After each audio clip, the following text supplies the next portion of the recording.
Okay, we are live. Okay, good morning and welcome to the Franklin County IDA meeting. Maria is on vacation, so we're proceed here without her today.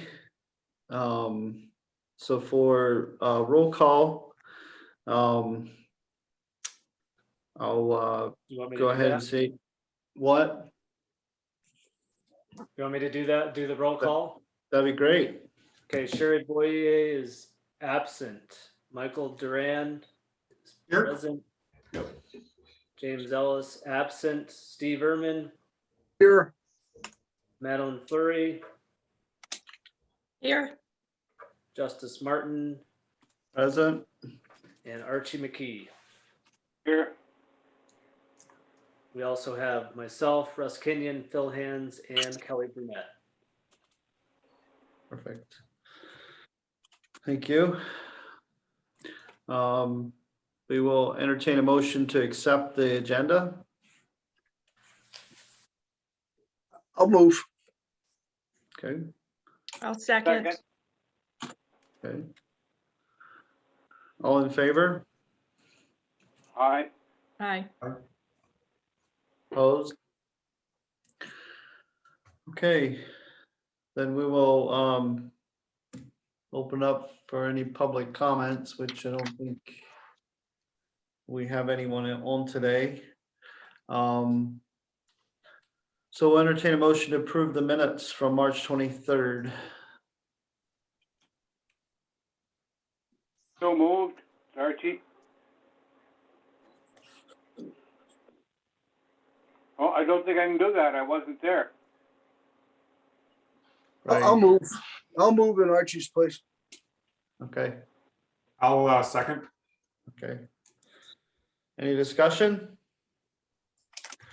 All in favor? Aye. Opposed? All right, any committee reports today? No committee reports. And so anything new on the treasurer's report? Not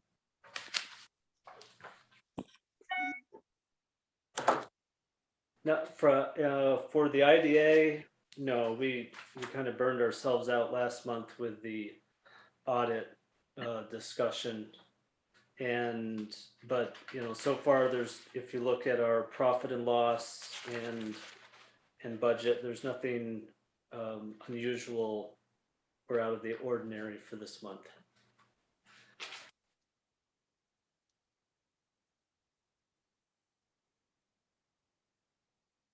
Okay. I'll entertain a motion to approve the treasurer's report. So moved. Archie. I'll second it. Okay. Any discussion or questions? All in favor? Okay. I'm sorry. I just was Go going to ahead. point out that I did notice that on like the supplies and materials, I think that hopefully I'm looking at the right one, that it got broken out into detail.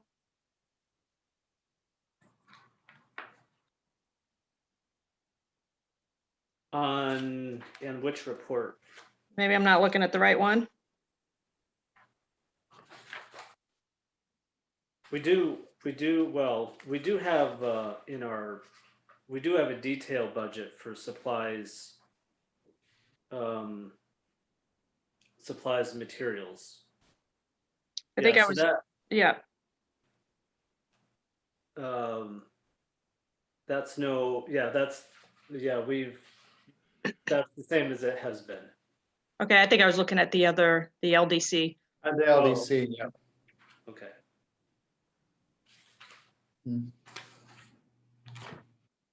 Okay, so all in favor of the treasurer's report? Aye. Aye. Anyone opposed? Okay, so no old and unfinished business, so with new business, we have resolution 2021-04-13. I'll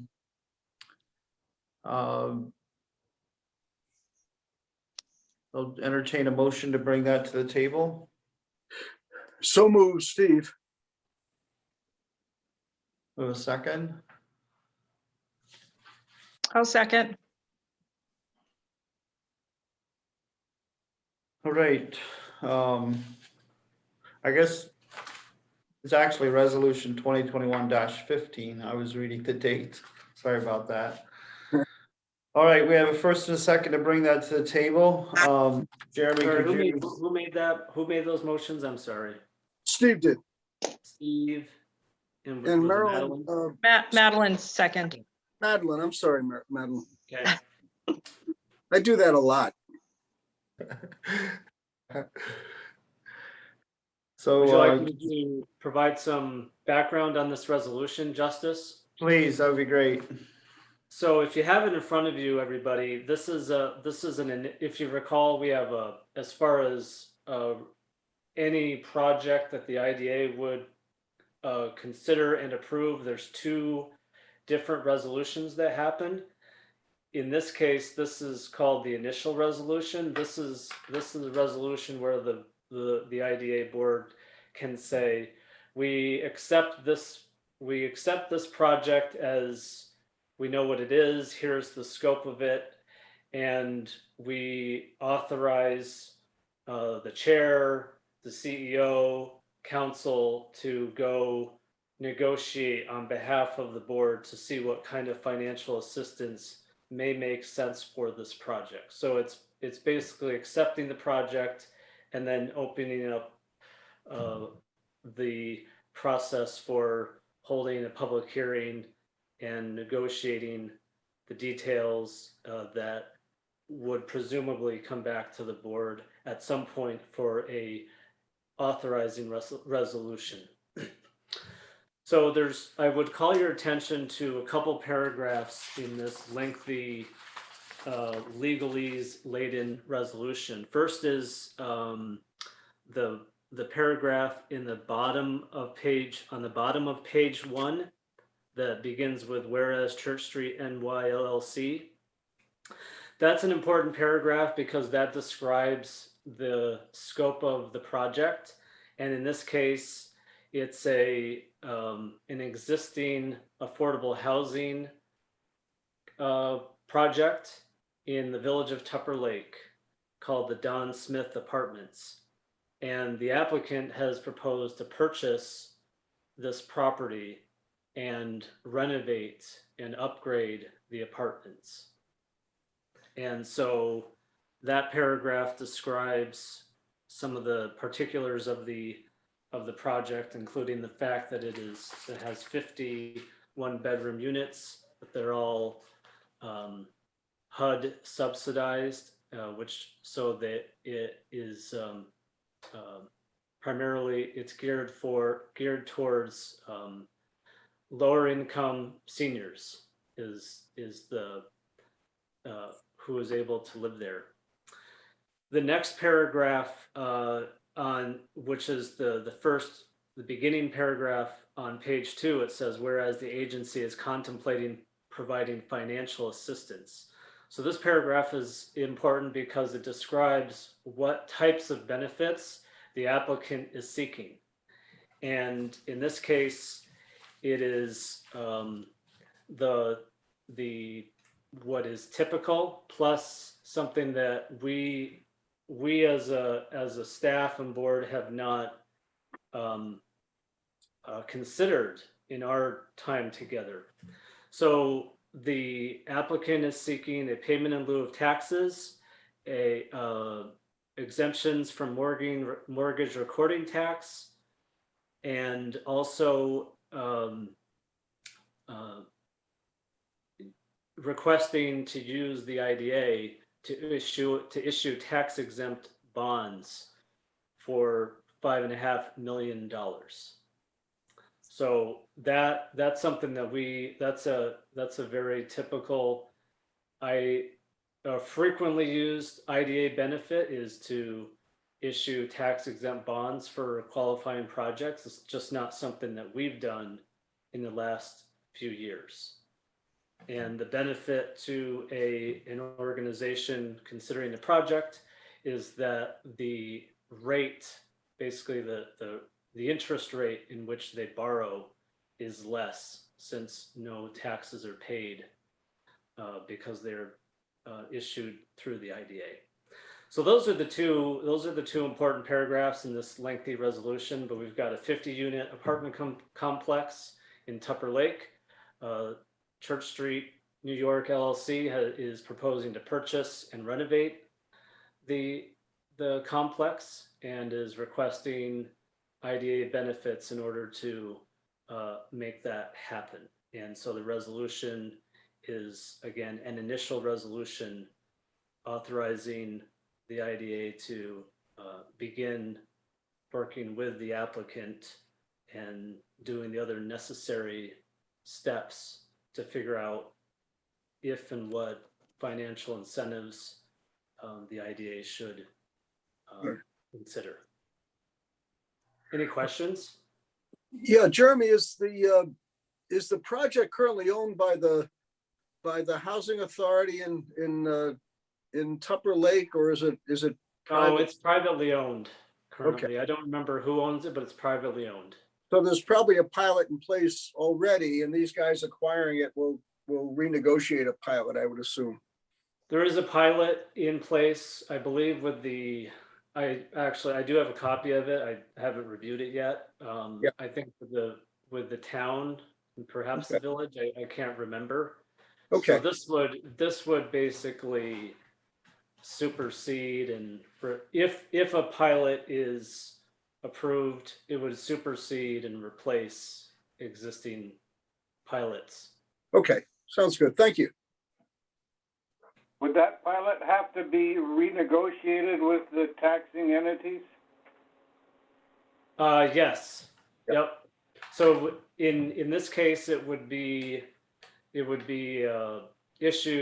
approved by the IDA, but if they, in accordance with our uniform tax exemption policy, if the proposed benefits reach into deviation territory, then it would have to be negotiated and approved by all of the taxing jurisdictions, which would be the village, the town, the county, and the school district.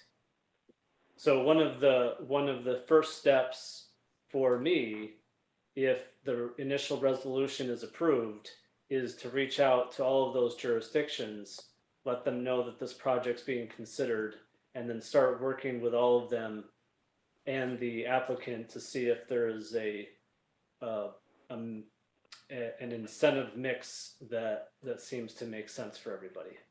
Good. Jeremy, do you have any information on what the current pilot payment is and what the new payment might be? I do have, I don't know it off the top of my head, Archie, but I do have that information, and I will share it with everybody. It is too early for me. We've not done any analysis. We've not had any discussions with the applicant about what they could be. It's too early for that. Okay. I'll share the existing pilot with everybody. One quick comment. You try Upper Lake, they're doing so many good things with the downtown. And right at the edge of that downtown area is this apartment project, which is looking a little long in the tooth. So, I think this project, this acquisition and renovation, assuming they're going to do a lot of work to the facade also, I think would be a real, step up consistent with what other things are happening in the, in the core of the community. So I'm all for this. I think this would be great.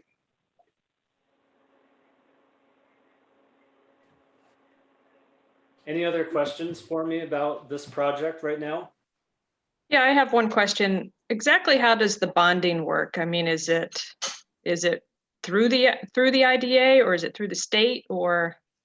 It's, this is hard for me to explain because I don't fully understand all of the technicalities of it, but there will be a bank will purchase bonds through the IDA, which makes them tax exempt. The bank will then lend the money to the applicant. And because they don't have to pay taxes on the interest that they receive from the applicant for the mortgage or for the loan, they give the applicant a lower interest rate. All of the financial transactions and legal paperwork that happens to make that work, I let the attorney do all that stuff. But we haven't done a bond project. I've not done one. I don't think anybody on the board has. Maybe Justice. Well, Through the Civic Development Corporation. through the CDC, we did one. But perhaps what we can do as we move forward through this is have our bond counsel join us and walk through a little bit more on the particulars on that aspect of a project like that, just to be able to answer your question better than I can, Madeline.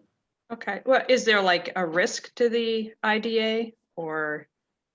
On the bond side, no. Yeah, okay, No, it's really, it's using the IDA as a vehicle to get a lower interest rate for the financing.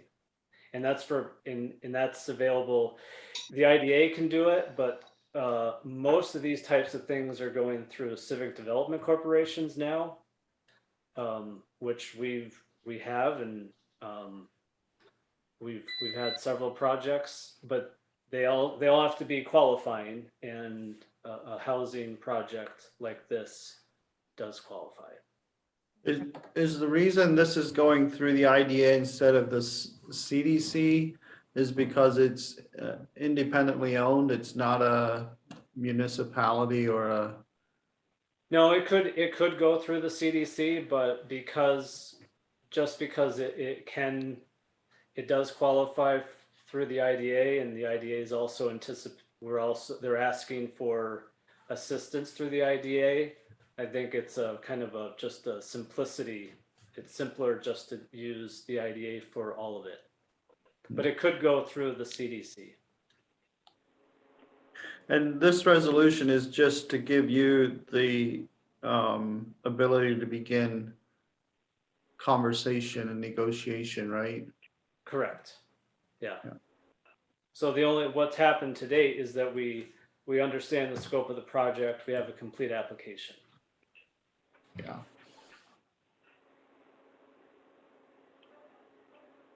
Okay. And I will point out also, this is a complexity. It's a complexity to it. This same applicant is it's trying to purchase and renovate a similar project in the village of Lake Placid in Essex County. And so this purchase and acquisition from the current owners to the applicant they're trying to make it happen. It's one purchase. And so we're trying to coordinate this between Franklin County IDA and the Essex County IDA. So it's kind of two tracks of looking at IDA benefits and bonding, two separate agencies, timed in a way that the purchase can happen for both projects at the same time. And I'm trying to remember with the bond, how does the IDA get benefited for our services? For a bond, there is a fee in addition to the fees we charge for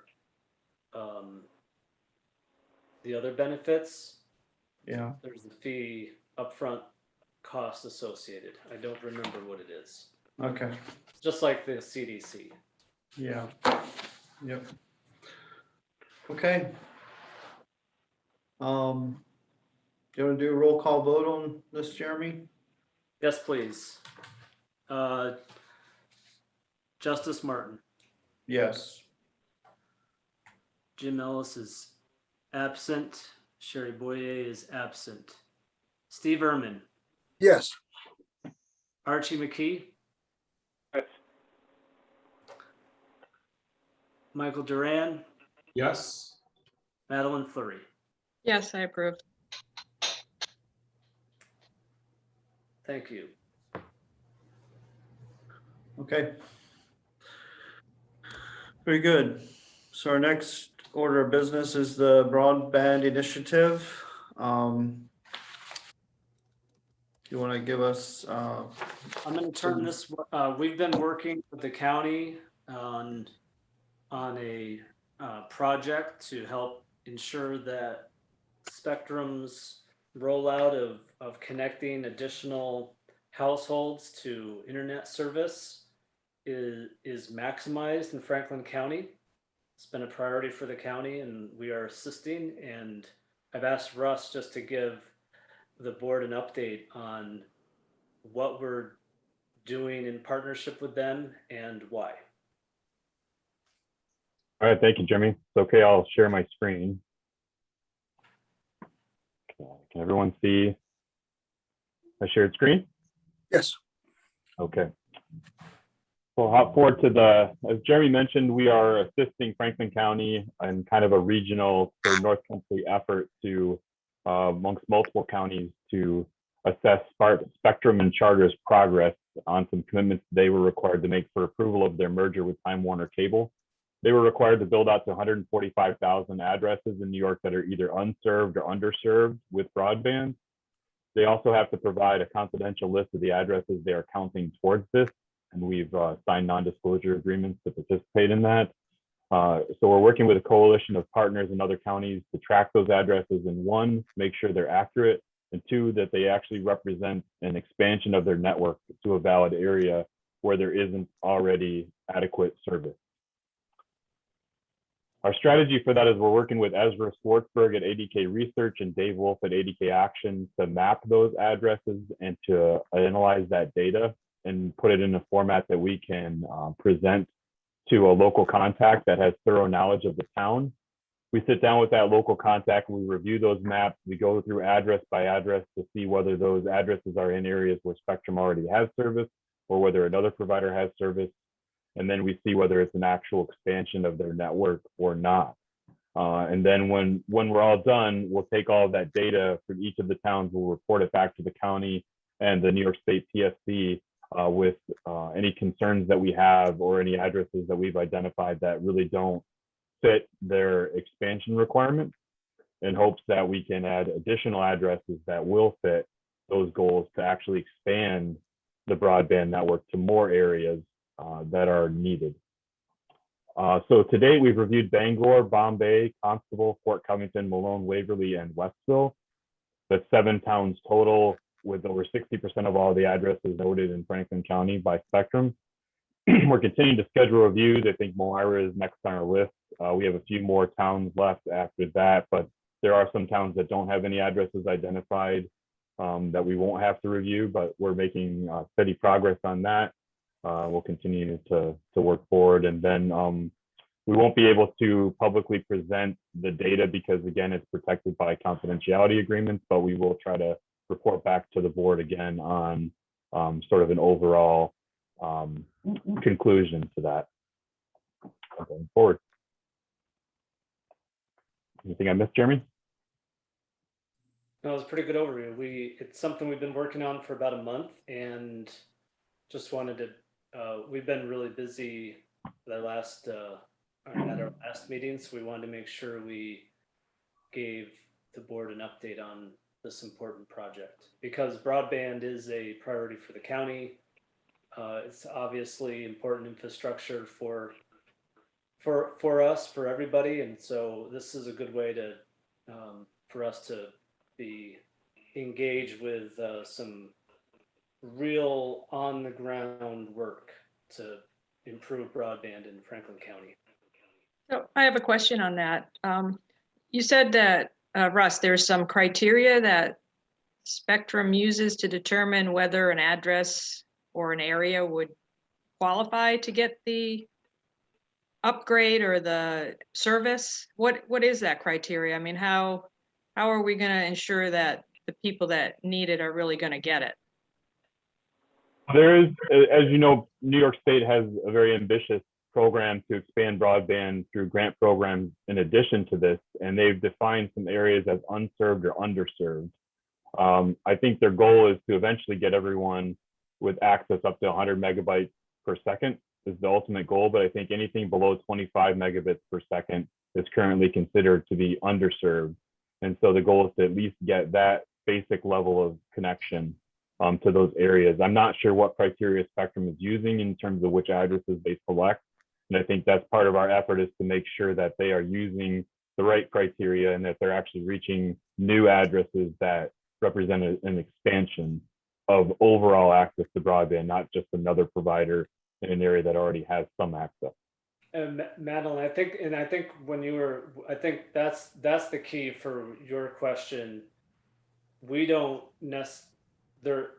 there's Spectrum is supposed to be providing service where there wasn't any before. I mean, And by any provider? Right.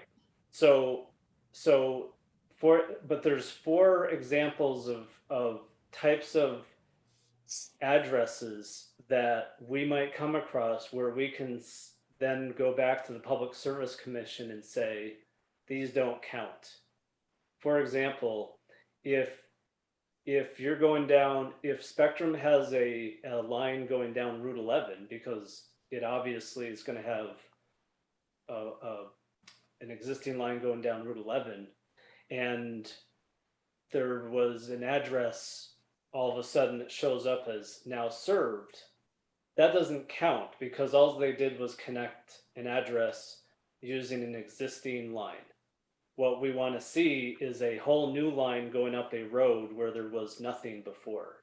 Right. That's just one example of the type of address that we're looking for, where they said they've made a connection, but it probably shouldn't count. Okay. So those are the kind of things we're looking for, and there's four different categories of those addresses. I'm Okay. gonna I mean, ask it's really important, you know, I know there's a lot of school kids, you know, but taking the classes at home and all of that, and just business people who are working from home who need the access. So super important. Yeah. So one of beyond this effort, there's a multi-county grant application that was submitted and if awarded, the funds would be used to conduct a survey, not county by county survey. So I think it's Franklin, Clinton, Essex, Warren, and Washington, and probably Hamilton counties. And the purpose of that survey would be to discover what areas, what neighborhoods are still lacking coverage, either in quality, like the actual speed or connection issues, but also where there's literally not service. And this has been done by a couple other counties in the state, and the value of the data it's really good data. And so we're hoping that, number one, the grant gets awarded, and 2, if it does, to have that data, because then we can, working with the county, we can see if there are funding opportunities through various places, whether it's the Northern Border Regional Commission, through USDA Rural Development, that could be leveraged to incentivize service being added to areas that still don't have it. So the spectrum thing is we're working hard on right now, and it needs to be done this spring and summer. But we did support this grant submission, and we'll, you know, hopefully we'll see. We didn't have to write it. The Lake Champlain, Lake George Regional Planning Board coordinated the grant. So that'll be, if we're successful, that'll be the next thing, is to really get that survey done and see what gaps we still have. I'm gonna ask a dumb question. How is broadband service specifically expanded? Is it pole to pole, or is it underground, or what's the actual process? 99% of the time it's pole to pole, new wires being placed on existing utility poles. However, there are ways to expand broadband over wireless technology, and in some cases that is the best way to do it. But most of the case, it's pole to pole with new wire, Archie. Okay.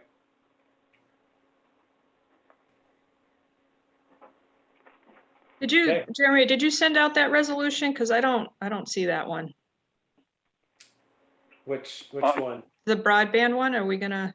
There's no resolution. Oh, okay, all This right, is just sorry. an update. Sorry. Okay. Yeah, we just wanted to update the board. There's no action to be taken.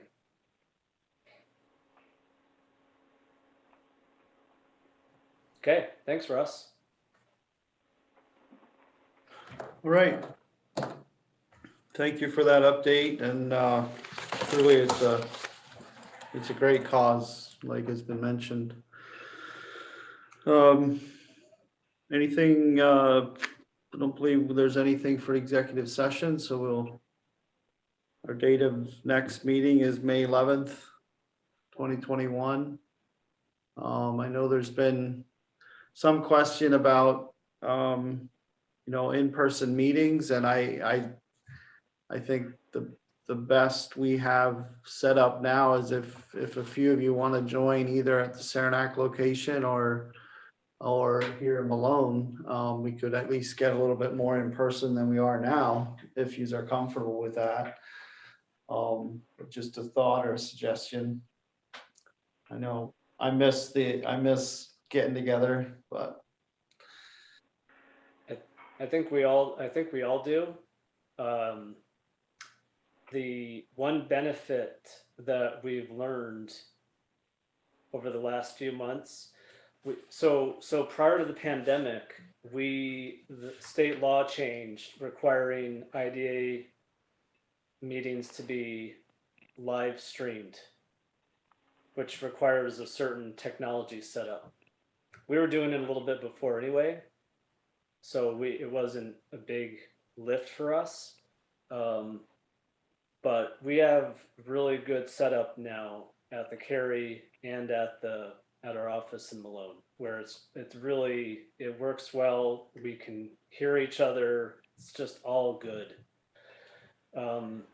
The challenge of keeping the audio and video working and making it all work when we move to a room at the county office building that's large enough to fit everybody, it's a challenge. Until that were to get fixed, my proposal to try to be more in person would be to encourage anybody and everybody who is comfortable, and maybe there's a little bit of a rotating basis, to meet at the Cary and at the courthouse, where we can have 3 to 4 people safely in the room. And that would be better. I mean, maybe it's not all of us in person, but we would know that the technology would work well, both for the public and for any board member or staff member who was still calling or videoing in. Good. And right now, the governor's executive order, as far as being able to have remote meetings, has been extended to May 16th, which is why we are able to have a meeting like this by default. When that executive order ends, I don't know when it will end. If and when it ends, we have to notice any address where someone is participating via video conference, and participation via audio is not permitted. So right now, Archie is able to fully participate in a board meeting, even though he's on the phone, because of the executive order. But under normal circumstances, he would either have to be in video or in person to be able to cast a vote. So I don't know when that's going to come, but in the meantime, talking a little bit with Justice about it, I think the best compromise, or to balance everything, is anyone and everyone who's comfortable to meet in person at our 2 locations, because we know the technology works well. Good. Justice, if I may, one last a programming note related to the IDA is, as I previously indicated to the board, we talked about the last meeting. We are anticipating the need to call a special meeting for the IDA for the sole purpose of issuing a declaration related to the Covington Solar Project State Environmental Quality Review Act reviews. I don't have, the applicant has been providing our engineer and attorneys some additional documentation related to a couple elements of the review, but it seems like those are going to be resolved in short order. And so it would be my wish and hope that I can reach out to the board probably in the next few days and request a special meeting simply for that purpose. So stay tuned. So aside from that, our next meeting is May 11th, 2021. And we can entertain a motion to adjourn. I'll make the motion, Steve. You have a second? I'll Second. second it, Madeline. Very good. Meeting's adjourned. We will open the Franklin County LDC meeting. The same roll call as the IDA meeting. And we'll entertain a motion to accept the agenda.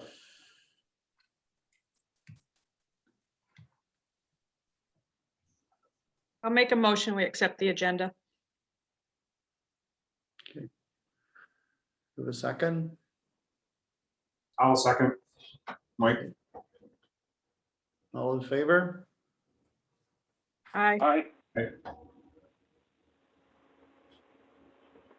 Were you able to find that resolution, Jeremy, or did you send that?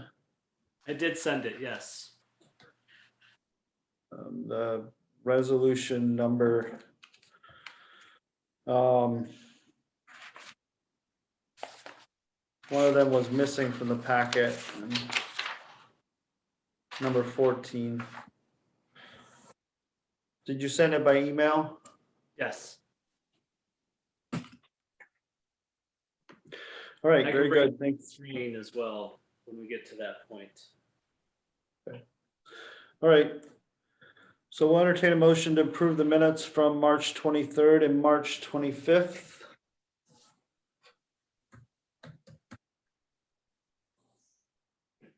I'll make a motion, we accept the meeting minutes. Do I have a second?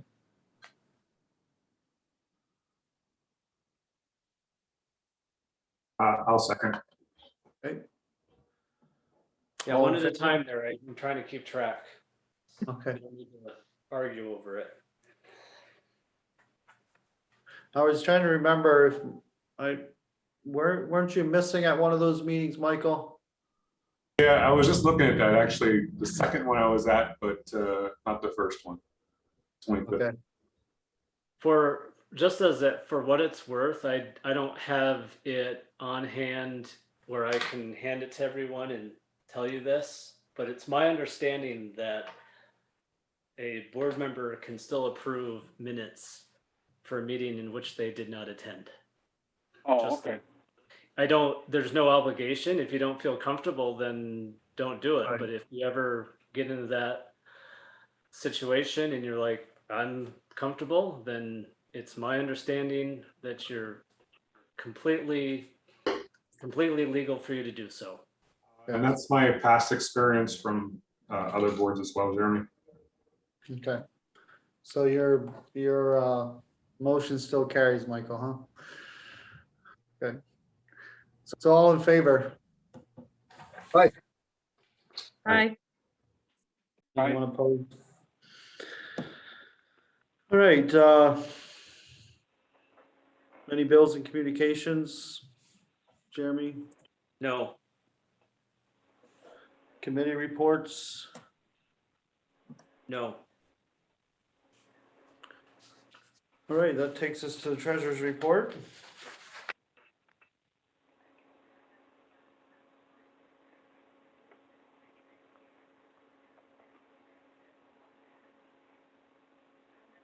The only, unless there's questions, I would just point out that as you can see that we have a lot of charges for services income. And that is related to, that's tourism contract. So that's occupancy tax revenues collected by the county and then distributed to the LDC. I don't believe there's any other, there may be other charges for services, but that's most of it.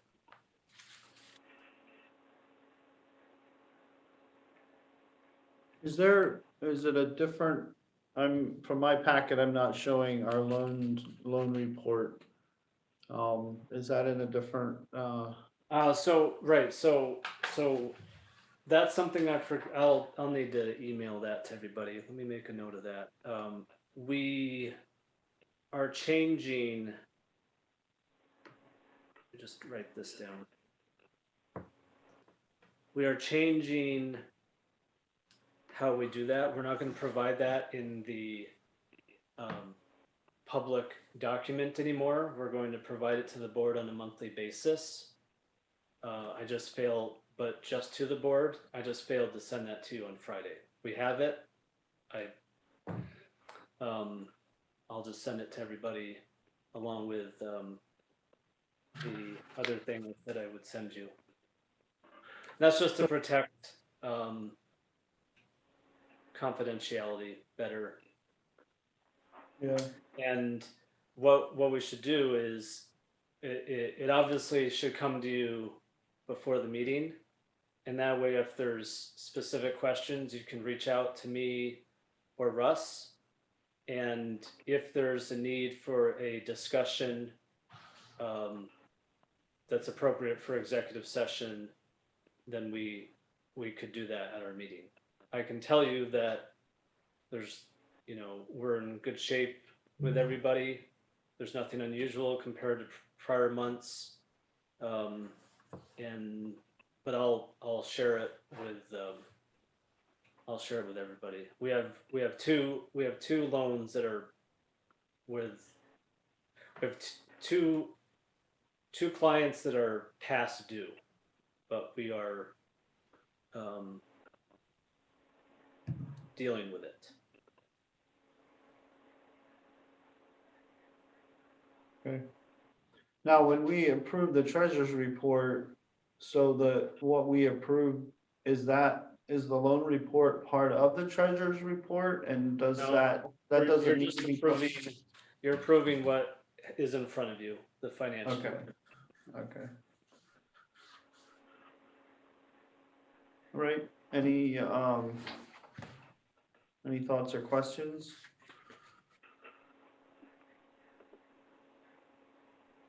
Entertain a motion to approve the treasurer's report?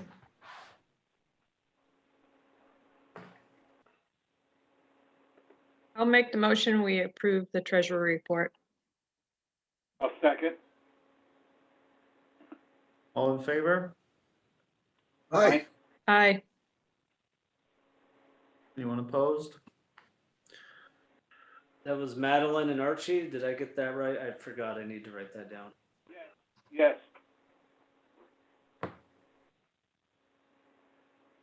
All right, so that takes us to our loan program. Okay, Russ is going to take this one for us as well.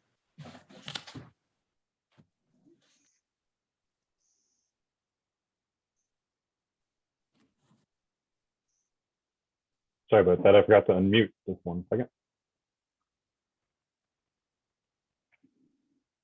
Yeah, I wanted to provide a brief update on our loan program and some highlights. I shared some data with you I think sometime last month, but I wanted to go over that again and provide a little bit more background. So today I want to talk to you about the progress that we've made on our loan program, some data on our loan program performance, and what some of our future goals are.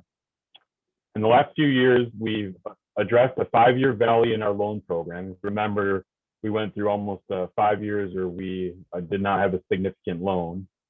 We've updated our guidelines to better meet the needs of businesses and our needs in terms of our process.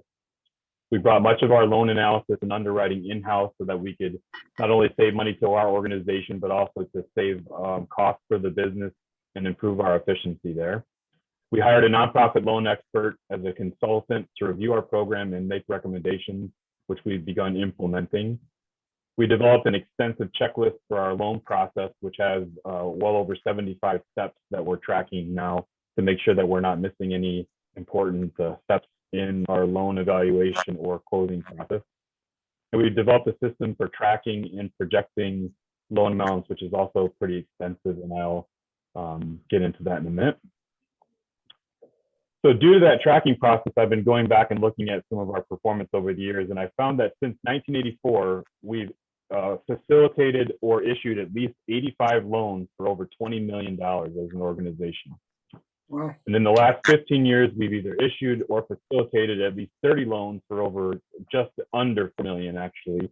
And we've generated over $1 million in interest income that's gone back into the loan program and back into the organization. In the last 5 years, we've issued 15 loans since Jeremy and I have been here. We've done 15 loans for $1.46 million and have received over $245,000 back in interest income.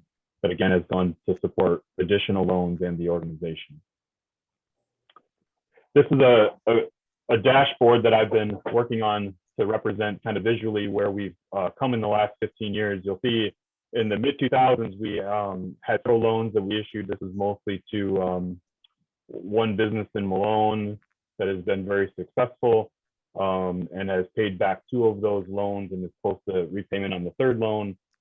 And then we had this kind of period in 2013 to 2016 where we just didn't have any projects. And then since Jeremy and I came on board in 2017, 2018, we've seen an increase in loan program activity. In 2020, we did 6 loans, even though the loan amounts were lower. Those are mostly the low amounts for our COVID relief funds that we were working on. And then this year already, we've done 3 loans for $530,000, which I'll talk more about in just a moment. So you can see we've definitely made some progress from where we were several years ago. In the last 5 years, again, we've seen an increase in activity. And we expect to see more activity this year. I'll talk about in a second here. So this just gives a visual image of our loan amounts current. So right now we've issued in the last 5 years $1.45 million in loans. of those loans, over $1 million has been repaid. We have a little over $400,000 in principal remaining, and we've made $242,000 in interest. Our current loan program, we have 13 active loans currently, with about $1.4 million in outstanding loan principal total for all of our loans, generating about $65,000 a year in interest income, which again helps support our program. And so far in 2021, we've given out a little over $529,000 in loans, and we expect again to have additional loans this year if they meet our qualifications.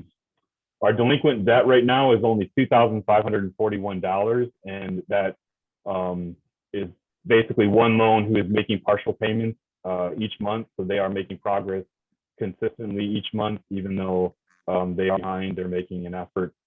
So our delinquency rate right now is 0.18% of our outstanding loans, which is really excellent. Most organizations would really love to have that rate. And our loan consultant, I reached out to him to ask about that, and he said anything 5% or less is acceptable for a nonprofit lender. So we're doing very good in our delinquency rates and our collection rates. So kudos to Maria as well on that process. So right now we have 2 loans that are approaching closing this week. The 2 loans that we approved earlier this year are closing shortly here, which is exciting to get that done.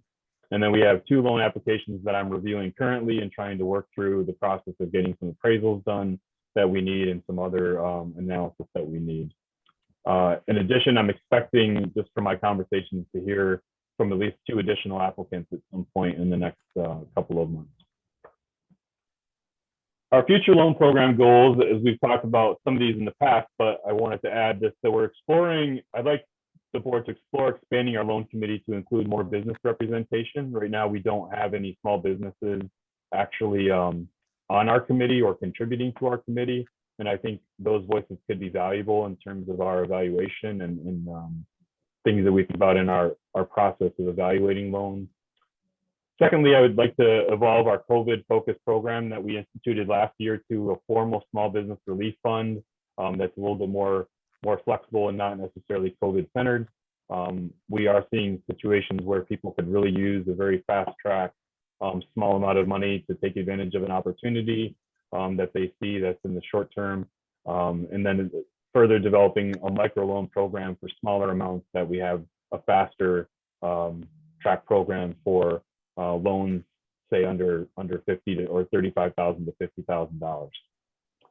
Those are where I see our program today, where I see our program going, and I'd entertain any questions if there are any.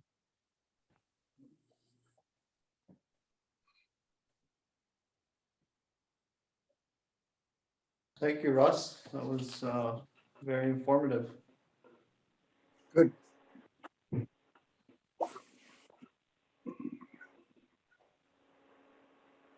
Okay, well, yeah, thanks for us. It's been Have you- a lot of work.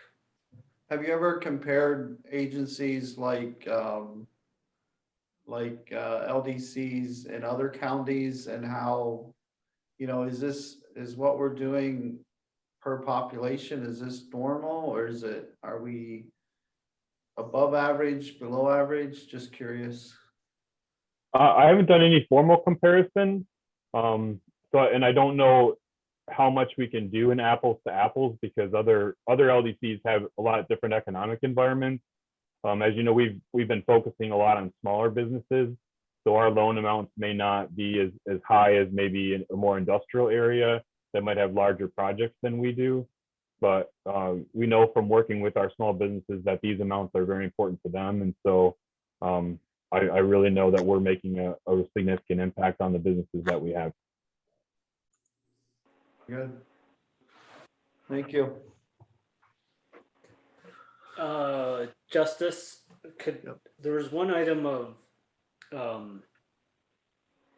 two other items of short unfinished or old business could we just do those right now? Is it items that need action, or just? No, they're not. Okay. They're not action items. Okay. Sure. So one real quick is an update on our new website that DCI has been working on. As you know, it is live, and we if you recall back, I don't know when it was. I think it was August or September when we started. We had a number of Zoom meetings with stakeholders from around the county. And then we did a survey that was sent out to get feedback as well. And I think we touched about 100 different organizations and businesses. So a couple of weeks ago, we shared the website with everyone who was on that list and asked for feedback. And so far, we've been getting some good feedback. And so we're working through making additions and changes based on that feedback. We asked the entire staff to look at different pages and make suggestions. I'm asking all of you to do the same thing, take a look at it. And any comments, suggestions you have, we want to hear those suggestions. And our goal is to, over the next couple of weeks, really polish it up and then really start promoting it in a more public way in May. So it is live, it does work, it's there, but we really want to make sure it's top notch. Nothing helps better to be able to actually see what needs to be changed or added than seeing it real life. I mean, it's been in concept now for months, but now to actually see it live, you can see what you want to tweak and add. So look forward to your feedback on that. The other thing is we'll let Russ go into just a quick update on a microenterprise grant program request that we're working on, again, on behalf of the county.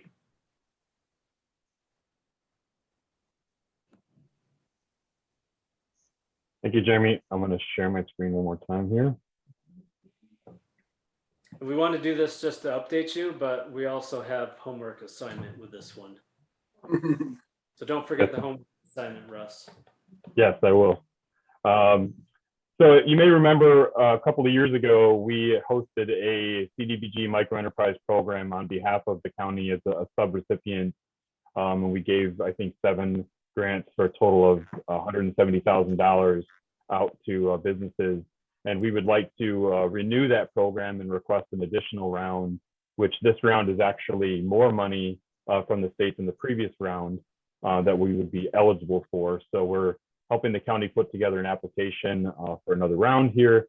And again, just to refresh your memory, the program offers potential grant funds to businesses who are microenterprises, which is 5 employees or less, including the owners. And they also have to meet low to moderate income requirements, either the owners or the employees that they're hiring. The grant amounts are between $5,000 and $35,000, and they can be used to reimburse eligible equipment, inventory, working capital, or training expenses.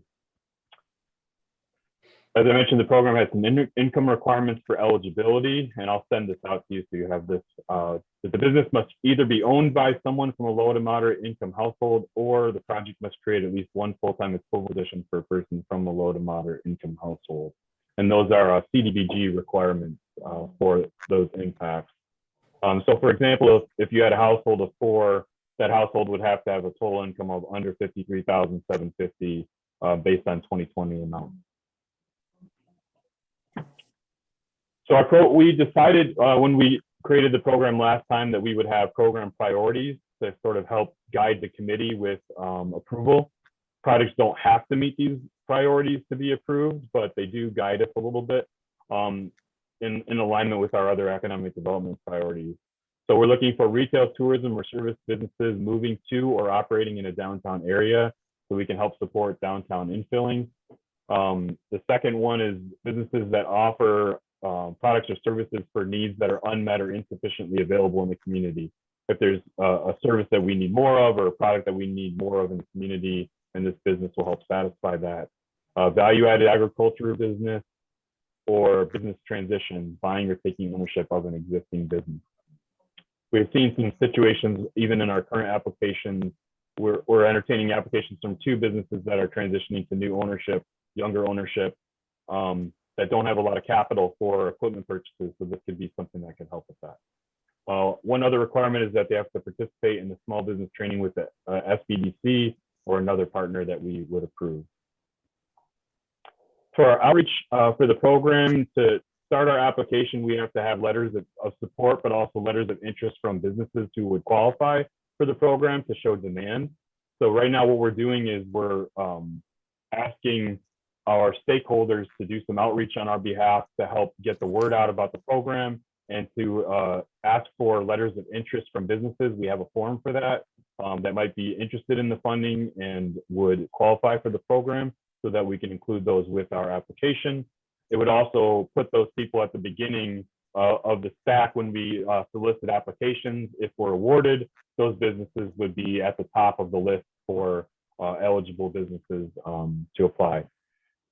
Additional outreach, we're doing some blast emails, some social media, press releases, and meetings in person or virtual in each legislative district as needed. I've also, this year, one of the things that we got some feedback on last time is they wanted to see us do additional outreach to folks who may not be reached through traditional channels.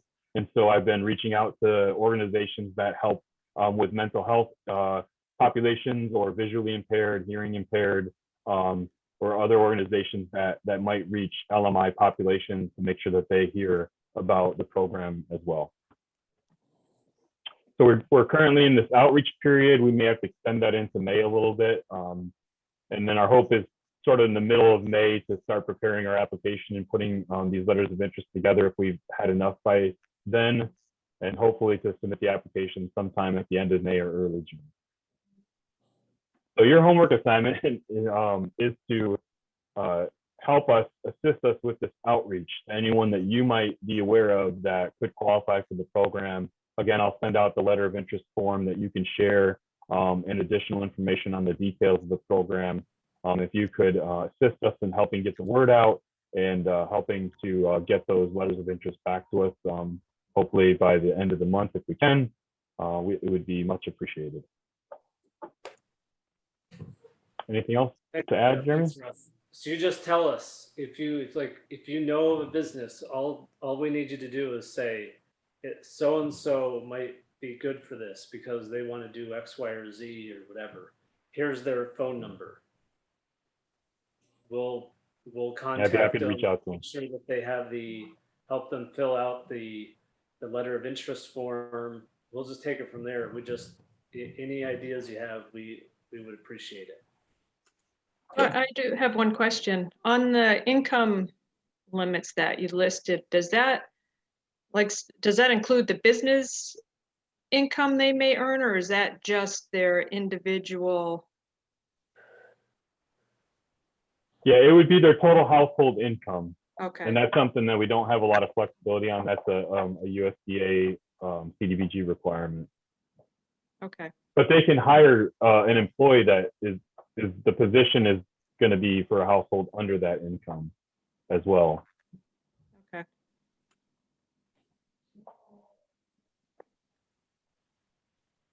Thanks, Russ. And Justice, thanks for letting us insert those two items into the agenda.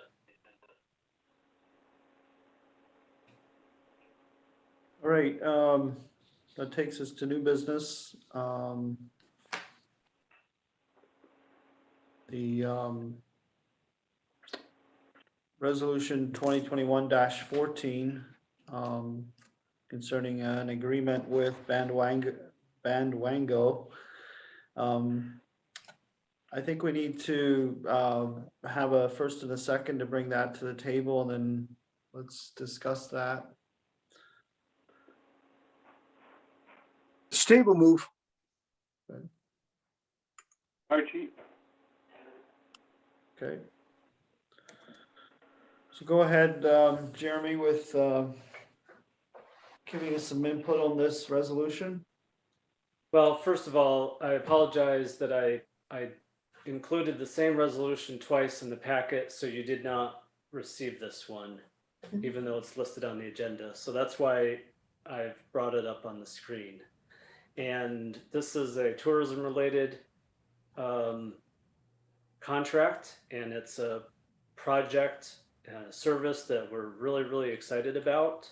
But I've actually have Phil and Kelly here to provide a little bit more info about what exactly the service is. So, Phil, why don't you give a 2-minute overview, and then we can answer any questions if there are any. Sure. So thanks, Jeremy. I'm sure many of you don't know exactly what Bandwango is. So let me just start with that. Bandwango is an online platform that is used to promote itineraries. Now, for those of you that don't know, one of the priorities set forth by the Franklin County Legislature and TAC for 2021, they wanted to promote itineraries for our region.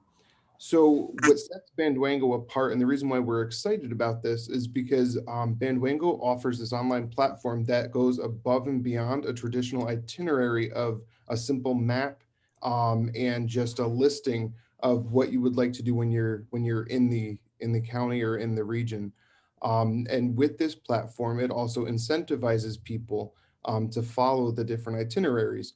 So for year one, we've identified, and this also comes from TAC and the county legislature, that we'd like to use golf, winter recreation, a hiking challenge for the entire Adirondack frontier, what else? The cuisine trail, and possibly waterfalls. And the nice thing about this is not only, so with hiking, traditionally, when you have a hiking challenge, people are awarded with some sort of badge if they've, an honor system, they say they completed these hikes. But with Bandwango, folks will actually have to check in using their phone. So it'll be measured through a geofence. Additionally, with this, there'll be more of an incentive for these participants to actually visit local restaurants or local bars along the way. So it's not just stopping at a hiking trail, for instance. It's a little bit more inclusive. And the other nice thing about this is it's fully integrated with our branding and will work cohesively with our website as well. I don't know if I'm doing it justice, but any questions that Kelly or I could answer for you on this new platform? Is it a new platform for us, or is it a new platform? Both, actually. And how much experience have other communities or areas had with it? Have you? So I think what you're getting at, one of the nice things working with Bandwango is everything is 100% trackable. So we'll be able to measure the success and be able to make modifications along the way if we see that one particular itinerary is not performing well. Now, that being said, the effort of marketing these itineraries will dictate the success of them. So we do have a small budget set aside for the promotion of these itineraries, and that will really be what drives the success of these programs. I can share my screen and show you a few of the different passports, whether it's golf or a cuisine trail, things like that. But if you go to bandwango.com, you can kind of surf through some clients and take a look.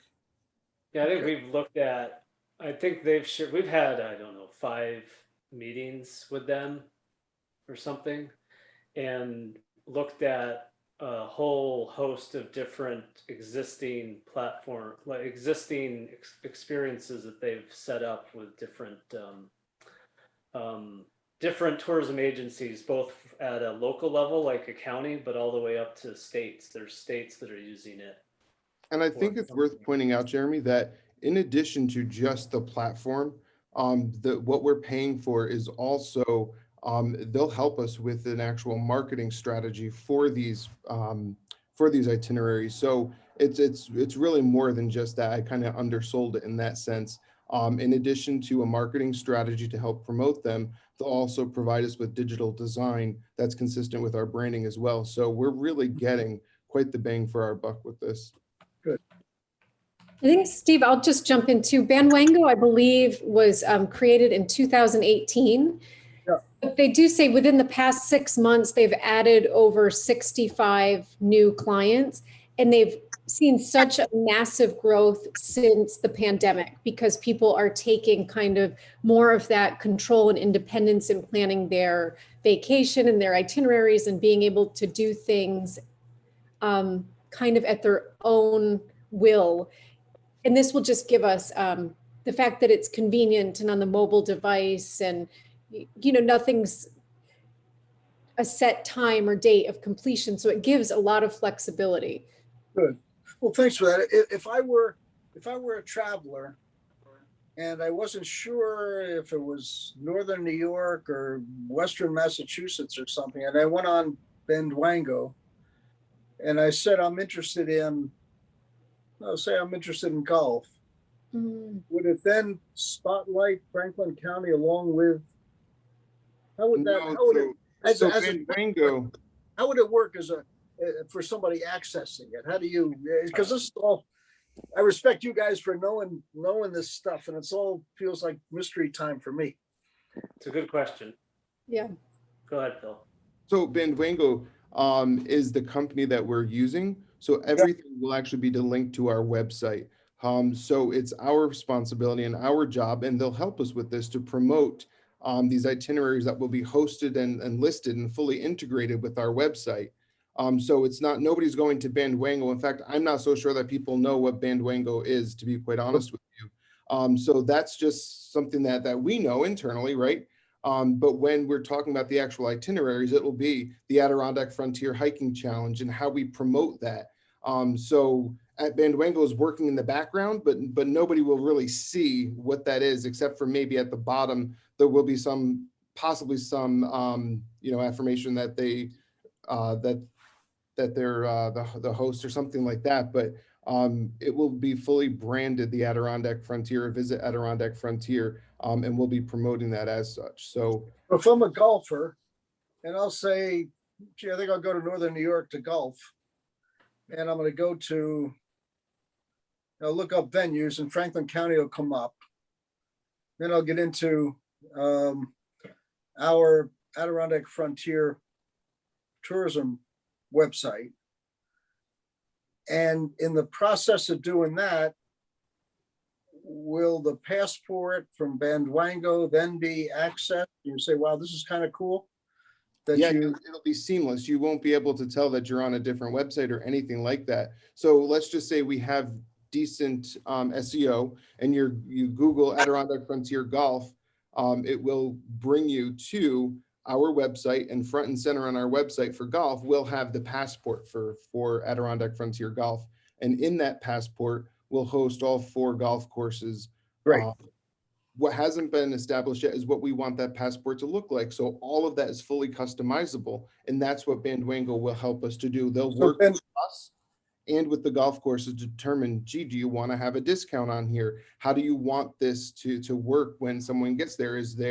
Are there other incentives for when someone comes to your course? Do you want to offer a 10% discount at the clubhouse? You know, it's all Right. different. And that feels really tangible to me. So Bandwango will help us to create the product that people will be able to take advantage of when they get onto the site for golf, and that whole thing will seem more attractive to them, in part because of the incentives and all that are built in from the Bandwango presence. Absolutely. Even though it's seamless. Okay, good, thank you. Yeah, of course. Okay. I have some questions, if that's okay.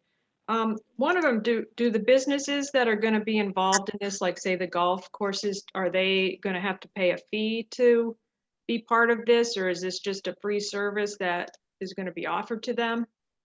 So this is funded through tourism, so we pay for the service.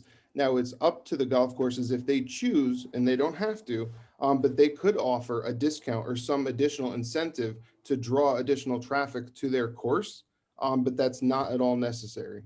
Okay, but they don't have to pay a service fee to use this platform? No, they do not. That's correct. Okay, so how are we, I mean, you say golf, I mean, I don't know how many golf courses are in Franklin County, but do you have, are you going to target all of the golf courses in Franklin County? I mean, I just want to make sure that this is like a more of a broad base, Yep, so- platform for everybody.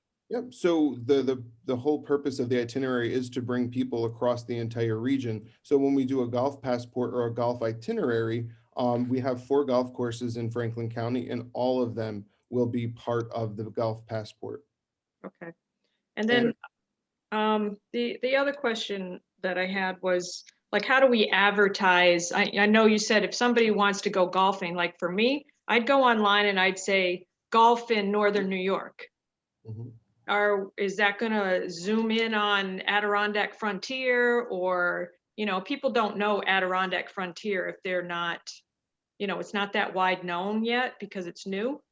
So how is that going to get advertised to get out there to So find 2 us? things. So the first thing is we will be promoting these itineraries with paid advertising dollars, and we'll target golfers that are interested in Northern New York, within a certain geographic radius that we know have a likelihood of golfing here. And a lot of that will be through social media.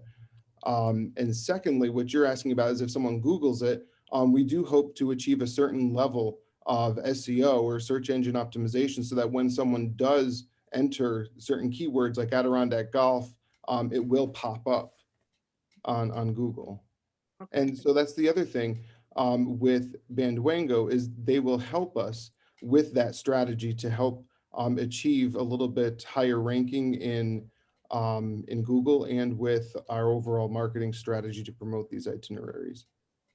Good. But year one, I can't say that year one, it'll be a nice learning experience for us, and that's why everything is trackable, so we can see, where some of this traffic is coming from, and we'll be able to year 2 hone in on what's going to give us the biggest bang for our buck in terms of attracting people to these golf courses. Good. Kelly, do you have anything to add to that? Yeah, I guess just to add to it, Madeline, to that, that's a good point. And the whole idea is to keep people in Franklin County longer. So there might be somebody that traditionally goes golfing in Tupper Lake, but they don't know that there's 3 other golf courses within a drive. It could encourage them to stay in overnight. And I think a fun thing that Bandwango has spoken to us about, it's not always asking businesses for discounts. It's we can kind of make it like if you visit all 4 golf courses, you get this Adirondack Frontier golf pin or something. It's like these little prizes that we could provide that might just incentivize somebody to like check out a different golf course or a different trail or a different part of the county that they don't usually do. And just to kind of increase the longevity of their stay to get them to be here longer than maybe just a day trip. I guess one of my, just a little concern is that you're targeting specific businesses and they're getting the advantage of free advertising. And maybe some of these businesses are already advertising on their own. I just would want to make sure that it's fair to other businesses that they are able to be involved in this as well. Yeah, so That's all. this isn't isolated to golf. In fact, Oh, in yeah, year I know, I one, realize that. we can do as many itineraries as we can. So typically it's 4 to 5, possibly 6, depending on how long it takes to create them. And the idea is to highlight as many businesses as we can, but we're also working within the confines of what the legislature and TAC has designed for us as being the priorities for itineraries. And looking at what drives overnight stays. And we've seen that golf does that. So that was why that's one of the top ones on our list. Hiking does that, winter sports do that. So there's certain things like where as of right now, retail shopping doesn't indicate that it drives overnight stays. But again, like a shopping trail might be fun at some point, same kind of thing, like an ice cream trail could be fun. There's no evidence yet that that would drive overnight stays, which is like our main priority with this. So hitting like the golf and the skiing and the winter and the hiking for our first ones out of the gate, hopefully will be the most successful. And then we can kind of experiment from there. Thank you. And I thought I'd chime in real quick. Definitely sounds really good from the customization standpoint and being able to do multiple things as they relate to timing going forward. My question on my end is just, have they given you an indication, what's their average ramp up time? How quick are they actually to get something out there so that we can really capitalize on this time right now as people do start and Good question. looking for things to do? That's it. Yeah, we feel like timing is key. So we're kind of hoping to get this contract with them signed pretty quickly. Phil, what was it? 30 to 90 days turnaround time for completing a trail, And I think depending that- on how in depth. Yeah. Well, so, and the other thing is too, is how, I don't want to say cooperative, but for lack of a better word, how cooperative the venues are with us and with Bandwango. So if we, like, for instance, if we're working with a golf club that has an entire board that they need approval from, to offer something, yes, 30 to 90 days to develop that trail, but it's also contingent upon how long it takes us to get information from the venues as well. Thank you. Bill, this is Archie, could you tell me how many vendors or facilities within the county that you might have signed up to participate and be listed? So we went through the list of the different itineraries that we'll do in year one, which include golf. So there's 4 golf courses. We would do a hiking challenge, and in there we would work with, and that's part of Bandwango's service to us, is we would work with identifying certain businesses that are close to trailheads that we can try to entice a visitor to go and maybe have a beer at Township 7 Brewery or whatever that case is. So we'll be working on building those out for winter recreation, thinking about things like Titus Mountain, guide services for ice fishing, guide services for cross-country skiing. So all of those things, we haven't worked out all of the different, each of the specific businesses yet, but that's all part of the build out with Bandwango.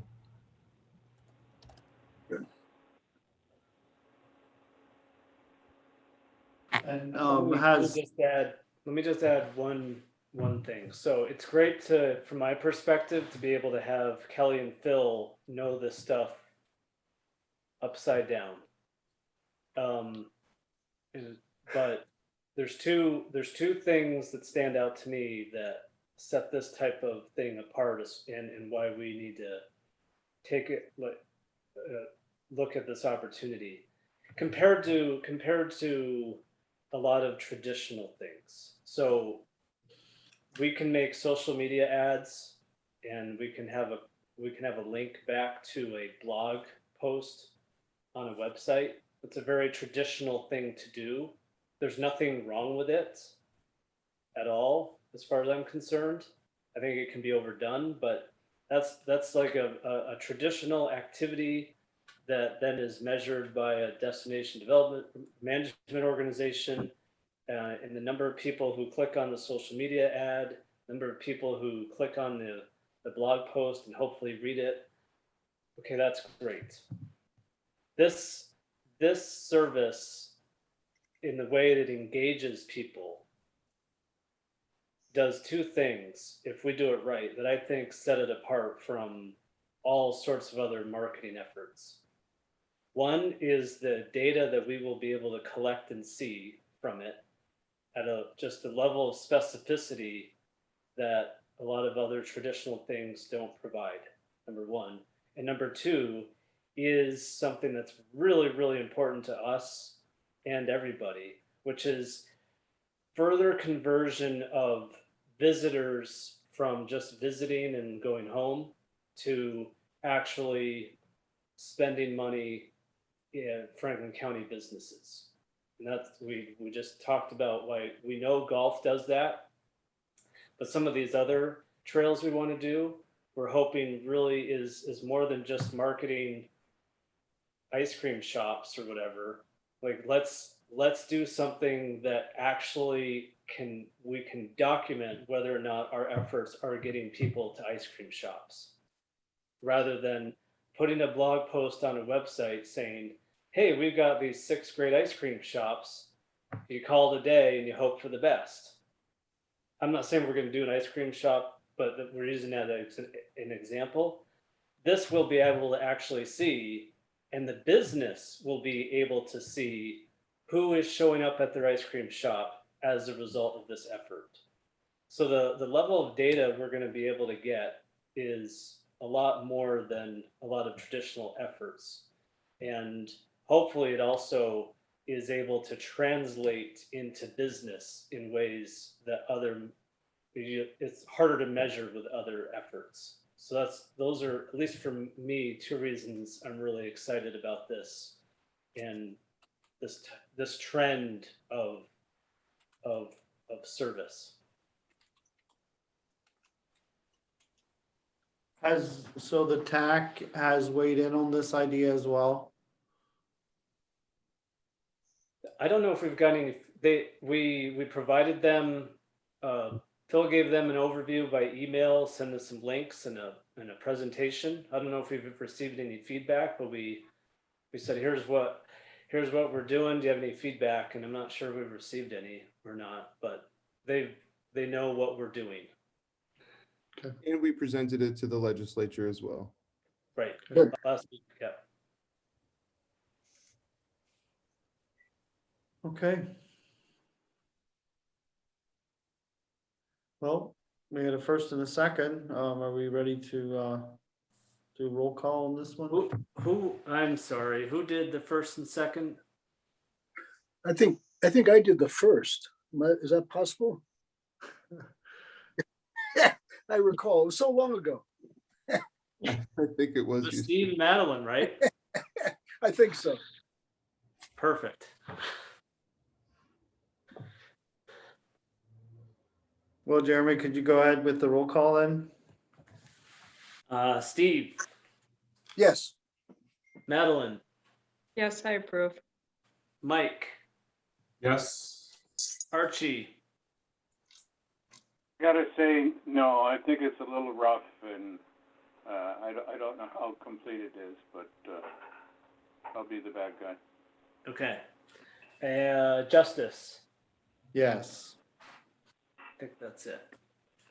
Okay. Great, thank you. Thanks, Kelly and Phil. Yeah, good job. This Yeah, thank you. is exciting stuff. Thank you. All right, so let's move on to resolution 2021-15. This is another project for project management and promotional services. Why don't we have a first and a second to bring this to the table? I'll do it first.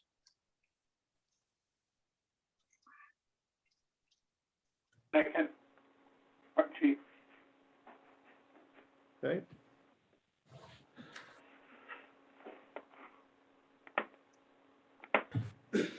Go ahead, Okay, Jeremy. so Indy Wild is owned by Kate Wild. She lives in Saranac Lake. As I indicated the board, I signed a smaller contract with her to quickly get her going on doing some project management work related to the three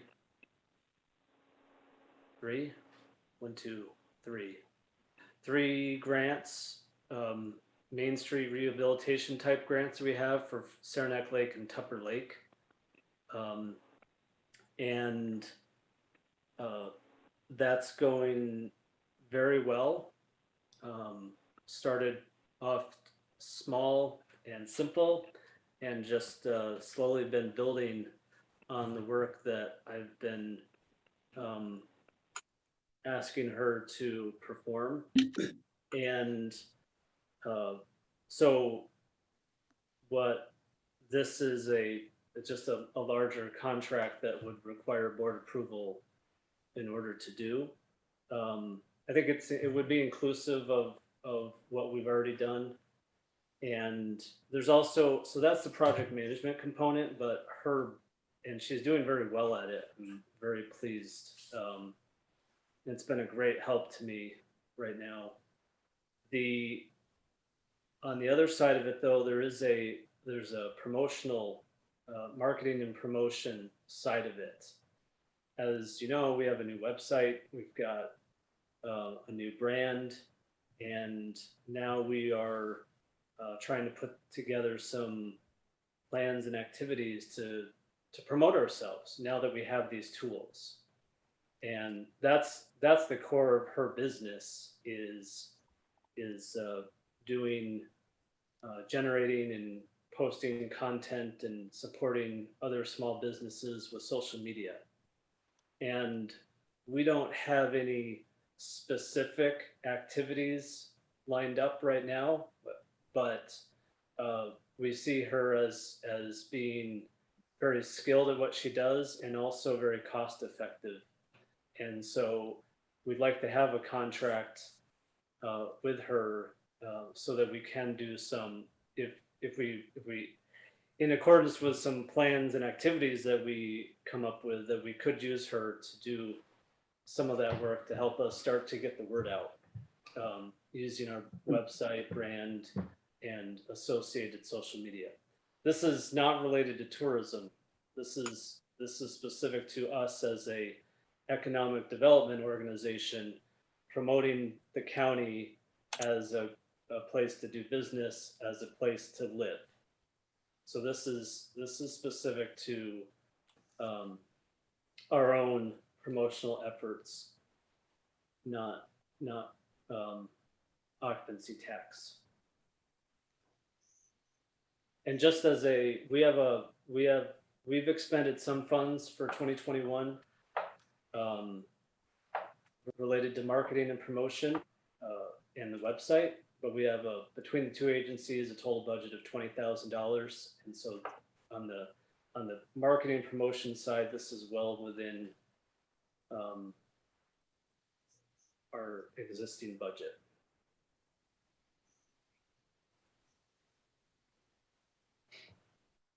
So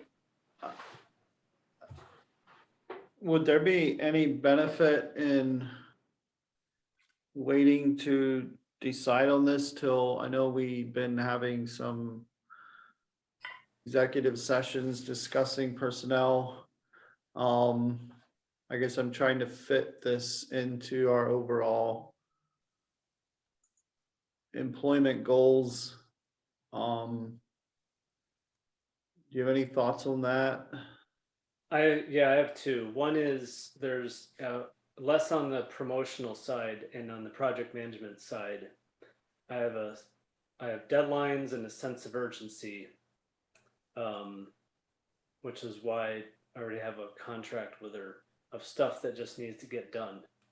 Okay. And I completely understand your question, Justice. How does all this fit into that, and into looking at things to make sure we're getting everything we need to done? We need to talk about and make some decisions. Mhm. But right now there's stuff that has to be done. And so again, I have a sense of urgency to be able to bring the resources on in to get things done Okay. while we sort out how we do things. I would say, the other thing I would say is that this is a maximum not to exceed contract. It's not a blanket, we pay the amount listed. It's all time and material. So if we come up with other ways to get work done as we get ourselves organized, then we don't have to, that's just a maximum to exceed, not to exceed contract. We don't have to, we're not presuming we're gonna spend it all. So I didn't look it up, but the small contract that you had with her, when does that end, or did that end? I had that out till the end of the year. I just, for no good reason, this would supersede that one and go to the end of the year. All I did was change the amounts. Okay. I gotcha. Jeremy, Okay. how is the compensation based now? It's broken into two parts. It's an hourly rate based on whether it's project management or promotion. So the hourly rate is $50 for project management, $30 for promotion. Is that what you were asking? Well, yeah, is it based on successful acquisition of grants, any of it, or? No, this isn't grant writing or acquisition. This is simply the helping administer the ones that we currently have. Okay. And it sounds like, were we absent a plan of how to administer grants if we were successful in getting them? We're not absent a plan. There's two variables. One is we've been very successful. And the sheer volume we have right now is a lot. And then related to that is what Justice brought up, and unfortunately, we've not had Marcy at the helm helping. Right. The way she was able to before. So this is a kind of effort to try to get some resources to keep things moving.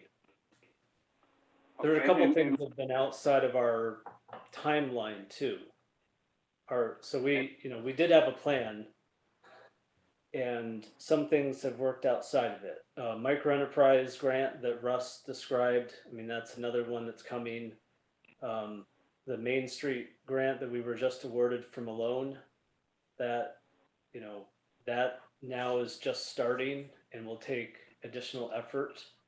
And in that case, Phil is going to be helping a lot with that one. So it's brand new, and Phil's already been helping with that one. So I'm less concerned about that one. So yes, we've had plans, Archie, but sometimes the best laid plans get. Don't I know it? Yeah. And what's our current relationship with Marcy?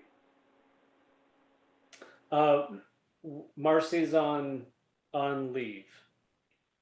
Okay. For her health reasons. And is she's still being paid? No. Okay. Is she receiving any benefits? Yes, and health insurance. Okay. We can discuss that more in executive session. All right. Thank you. So Jeremy, do you expect this contract to actually take you through the end of the year? I mean, it seems like if we approve the 20,000 through the end of the year, it most likely is going to get spent. I mean, that's kind of how I see it. It all depends on the question Justice raised on how we organize ourselves going forward. So I don't have a good answer to that right now. Okay. Do you know how much we've already spent out of that 20,000? $700.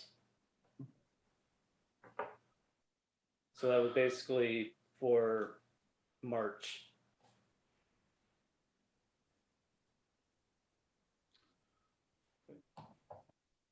All right, well, we have a first and a second. Are we ready for the roll call? Oh, roll call. That's my job. Sorry. Archie. Yes. Madeline. Yes, I approve. Michael. Yes. Justice. Yes. Steve. Yes. Thank you. Okay, very good.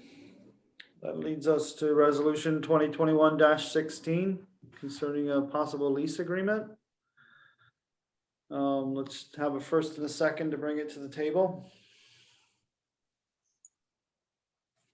I'll make a motion, we bring it to the table, the lease agreement.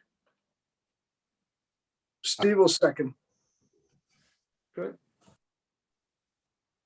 Okay, so this is related to space being leased for the carry. I sit here at 8 Academy Street in Saranac Lake. We've had a lease arrangement here go almost 2 years. The original lease went till the end of June with the option to extend, but a year ago, the board and the landlord mutually agreed to allow either party to exercise the option to not renew the lease up to 2 months early. The landlord has taken advantage of his right to exercise that option, and so our lease ends on April 30th. And what is in front of you is a proposed lease agreement to move to the second floor of 75 Main Street, which is the former Key Bank building, specifically the space formerly occupied by the Saranac Lake Voluntary Health Association. The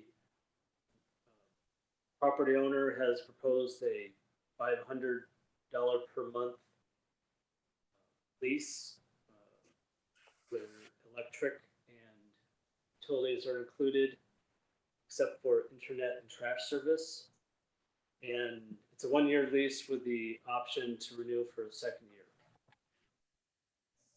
What we have discussed with the owner, and this idea has been around for a while, is to be able to expand into the, so this office is very small. I think it's 600 square feet, 700 square feet, a little bit smaller than the carry right now, or about the same size.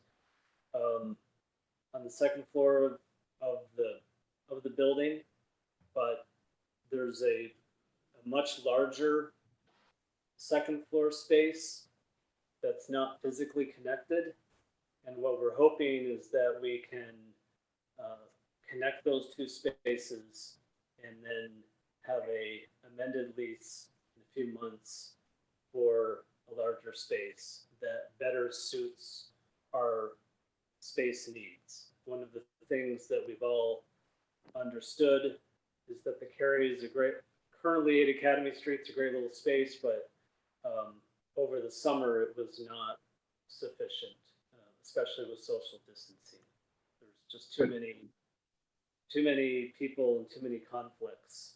And so this gets us a space to continue operating, but with the hope that over the coming months, the landlord can come up with plans and approvals to be able to connect to a larger space, and then we would come back to the board with a proposal, basically to amend the lease. So right now we're paying I think we're paying $900 a month plus utilities. Temporarily would be $500 a month. And then if we were to expand, then obviously I think it would be $500, but we don't have I that like right. this idea, Jeremy. I think about the carry. There's only a few instances, I think, where we felt like the building was, the space was packed in the current location. And it doesn't bother me to have something somewhat smaller if we have the potential for, and the price is better. Doesn't bother me to have something smaller if we have potential of expanding out in that same building later, as you outlined. And I guess the one question I have about it is the way we're legally constructed, do we have any obligation to comply with accessibility requirements? Because we don't have an elevator into that space. It's a walk-up. Right. Yeah, we do, and we checked on this. We checked on this for the current space, and really it comes down to the service that we're providing, and a lot of the, if not most of the service that we can provide, the purpose of the carry, we can provide either without physically being located there. Yeah. And we could even provide it in Malone at where Justice is sitting. Yeah. And, you know, any technical services, which is one of the main purposes of a carry, we can do from anywhere. Okay, And so it would be better to have a fully accessible space with an elevator, obviously, and I think that needs to be our ultimate goal, which it is our ultimate goal. But we can move to this space and be in compliance with ADA regulations, since and it's it doesn't existing building. trouble me because of the short-term nature, frankly, of this, that we wouldn't be accessible. I just want to make sure legally we're going to be on sound footing. That's all. So Legally, we're on sound footing. good. And our goal needs to be that, like, a long term, that we have a fully accessible space. Right. And we've got that project moving where the tire center currently is. So in time, you know, we'll be out Yeah, of this hopefully, into that. yeah. And that all works through. Hopefully that could work as a permanent location.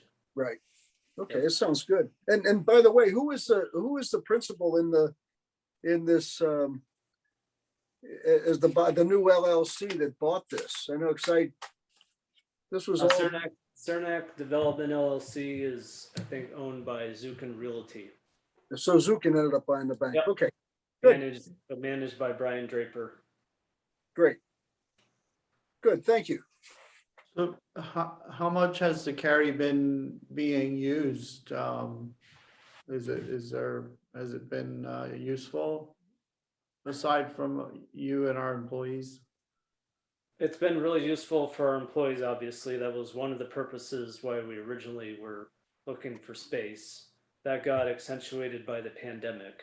But as far as other businesses, we have I think 3 or 4 monthly members, and how much they use it is, you know, sometimes they're here more than others. Sometimes they use the copier.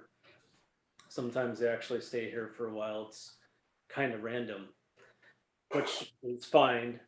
Over the summer, we had all sorts of weekly and daily use. I don't have the numbers in front of me, of folks who were visiting from out of town and needed either a space or internet to conduct their work and extend their, what do you want to call it?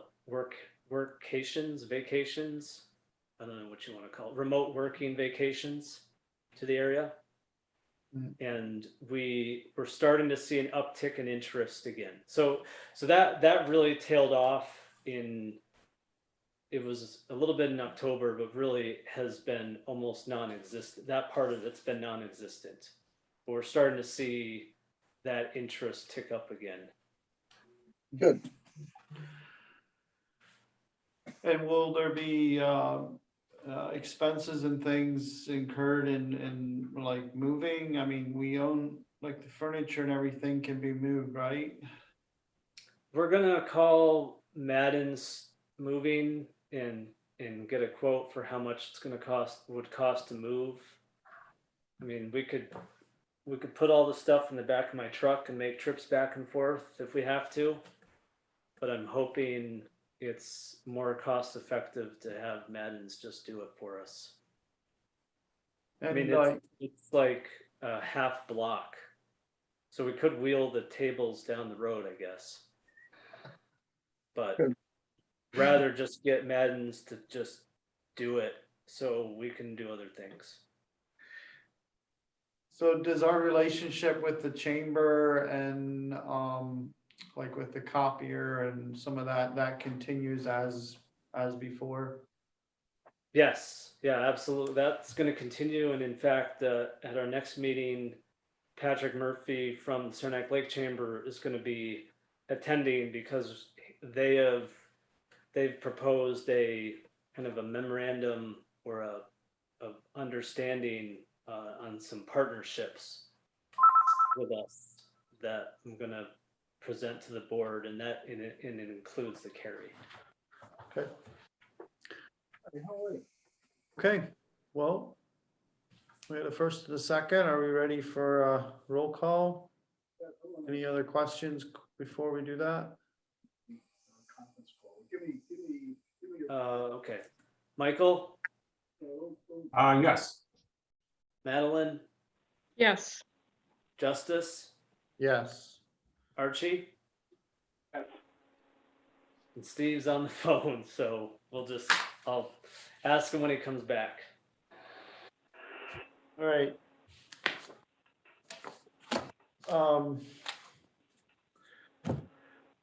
So I guess we should entertain a motion to go into executive session concerning personnel.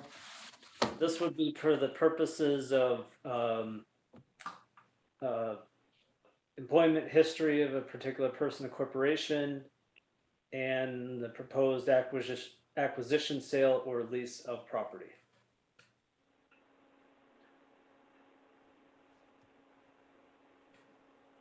We have a motion to go into executive session. So moved.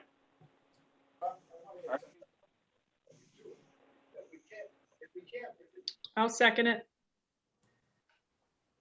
All in favor? Aye. One opposed? Okay. You can take us off of the live.